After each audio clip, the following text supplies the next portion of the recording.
Yani bu bizim Diyarbakır'daki sürekli olan bir çilemizdir. Devamlı çektiğimiz bir çiledir.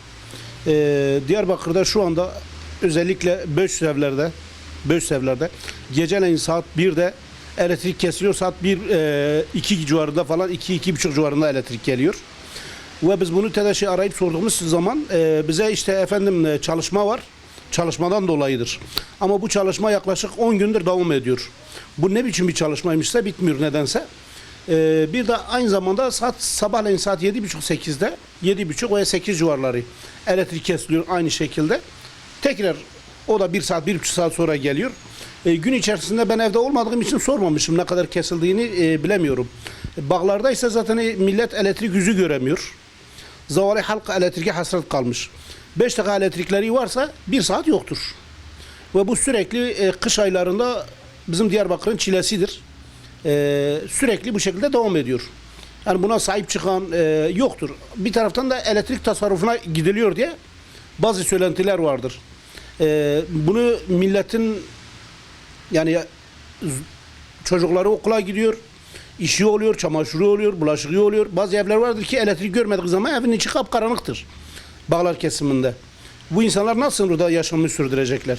Kimse ilgilenmiyor. Yani bunun bir sonucu yok yani. Bu yıllardır bu şekilde devam ediyor. Gaziler'de, ben şu anda Gaziler'de kalıyorum. Gaziler'de yine o şekildedir. Sürekli kesiliyor. Kabloların eski olması zaten ayrı bir şey. Yani bir bakıyorsun hafif bir rüzgar oldu mu kablolar hepsi birbirine çarpıyor. Bunu söylediğin zaman işte yazın gerilmeler oluyor, kışın sarkmalar oluyor, ondan dolayı oluyor. Böyle bir şey Batı'da görmedim. Ben 10 yıl Batı'da kaldım ama böyle bir şeyle karşılaşmadım yani. Bir gün bile dahil elektriğin kesildiğini görmedim. En fazla kesildiği 10 dakika 15 dakika bir elektrik kesintisi olurdu. Ama burada ise sürekli.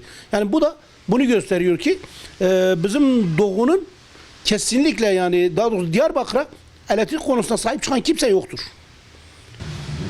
Yani elektrik kesintisi bizim burada büyük bir sorun. Yani bu memlekette elektrik kesintisi her zaman olmuştur. Şu anda da vardır ama son zamanlarda da daha da aşırı bir şekilde kesintiler devam ediyor burada. Yani bu doğru bir şey değil. Yani biz burada işletmeciyiz mesela. İş yeri çalıştırıyoruz ve buna bağlı elektriğe bağlı bir ton cihazımız var içeride. İşte güç kaynağından tutun post cihazlarına kadar, yazar kasasına kadar, bilgisayarına kadar. Yani bunlar her defasında elektrik gibi geldiği zaman mutlaka bir tanesi yanar ve bu da ciddi bir maliyettir.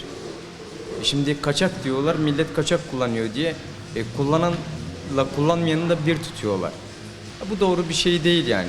Bir hizmet sunulacaksa burada yani hizmet olması gerekir. Böyle her gün elektrik kesilecekse ve vatandaş mağdur olacaksa ve iş yerindeki evdeki cihazlar yanacaksa, bu mağduriyet de giderilmeyecekse o zaman bunu idare eden kişilerde bir sorun vardır. Ya bırakıp da başkalarına devretmeleri gerekir. Ya bu işi yapsınlar ya da yapabilene devretsinler yani. Olabilecek şey de budur. Yani burada bir altyapı yeniden düzenlenme yapılması gerekir. Yeniden işte bu kurumun yeniden bir elektrik tesisatını şehir genelinde komple yeniden döşeme yapması gerekir. Yani görüyorsunuz caddelerde, sokaklarda işte yanan trafolar, işte yere düşen kablolar, ciddi bir ihmal var burada yani. Ya bu sıkıntıların tek tek giderilmesi gerekir. Bunlar dikkate alınması gereken şeyler. Hatta çok da önemli şeyler yani elektrik diyoruz ama basit bir şey de değil. Bunların gözden geçirilmesi gerekiyor. Yetkililerin de bununla ilgilenmesi gerekiyor. Diyarbakır'ın ilk baştaki sorunu elektrik sorunu. Biz esnaf olarak Diyarbakır'da biz elektrik kesintilerinden çok sıkıntılıyız yani. Hani esnaf olarak mesela biz şu anda bir lokanta işletiyoruz. Etimiz olsun, ondan sonra sütümüz olsun, ayranımız olsun, hepsi elektrikli dolaplarda çalışıyor. Yani elektrik olmadığı zaman biz sonuçta onlar bozuluyor. O malımız şeyimiz bozuluyor. Geçenlerde hatta 2 gün boyunca elektriğimiz yoktu. Bunu TEDAŞ'a bildirdik. TEDAŞ yani bu sorunu kaçak sorunu olarak dile getirdi. Artı yani bunun için TEDAŞ yetkililerine bildiri yaptık. Yani sonuçta Diyarbakır esnafı olarak biz çok mağduruz bu elektrik sorunu yüzünden. Yani artık buna bir çözüm bulunmasını istiyoruz. TEDAŞ yetkililerinden de. Yani, bence devletin elindeyken daha iyiydi. Biz özelleşecek diye belki daha iyiye gider dedik.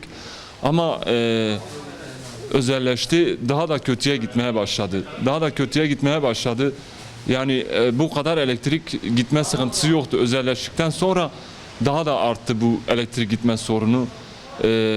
Biz yani TEDAŞ yetkililerinden çözüm istiyoruz. Bunun için çözüm için TEDAŞ'a da başvurduk. Bize planlı kesintiler diye adında bir şey yaptılar. Planlı kesintiler var filan dediler bize.